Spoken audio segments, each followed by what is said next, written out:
Many years ago, I read where Napoleon Hill pointed out that the imagination is the most marvelous, miraculous, inconceivably powerful force that the world has ever known. And you know, the average individual uses the imagination, if they use it at all, against themselves. They imagine what they don't want. They imagine problems coming. Let's begin to use our imagination the way God meant it to be used. It's the greatest creative faculty that we possess, and we can build anything we want with it. I want you to wander around your home or possibly your office and take a look at all of the conveniences that you have there that you didn't have, let's say, 2 years, 5 years, 10 years ago, 25 years ago. Do you know that every one of them, without exception, was first created in the mind of one individual with their imagination? Do you know you can use your imagination to go into the future and bring it into the present? That's what all highly successful people do. They see where they want to go, and then they act like the person they want to become. It was William James from Harvard's advice. He says it's the actor's technique. Act like the person you want to become. How do you do that? Well, you use your imagination, of course. You see, it's a strange phenomena, but the greatest gift we've got is used very well up till the ages of 4 or possibly 5. The little child, we always wonder what's going on in their mind. They're using their imagination. They're building wonderful pictures in their mind. But then they get to school, and wham, like that, it comes to an abrupt halt. It's called not paying attention. Daydreaming. Well, what they were really doing was exercising a phenomenal mental faculty. You see, we can see, hear, smell, taste, touch. They're for our physical benefit.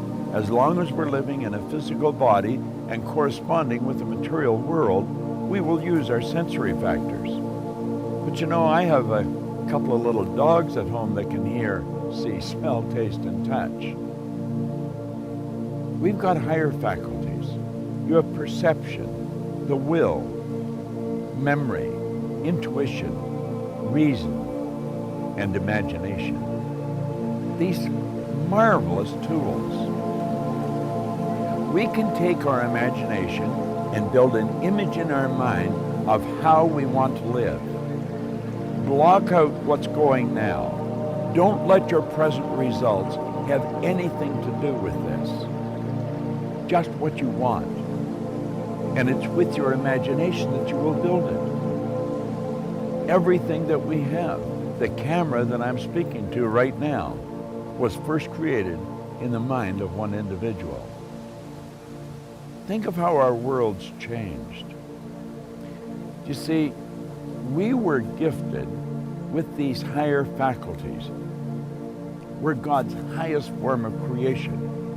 We were created in God's image. We were given creative faculties to use. And you know, they're only used by 2 or 3% of the population. It's almost inconceivable that people would wander around with so much power and potential and squander it. See, the average person literally tiptoes through life, hoping they make it safely to death.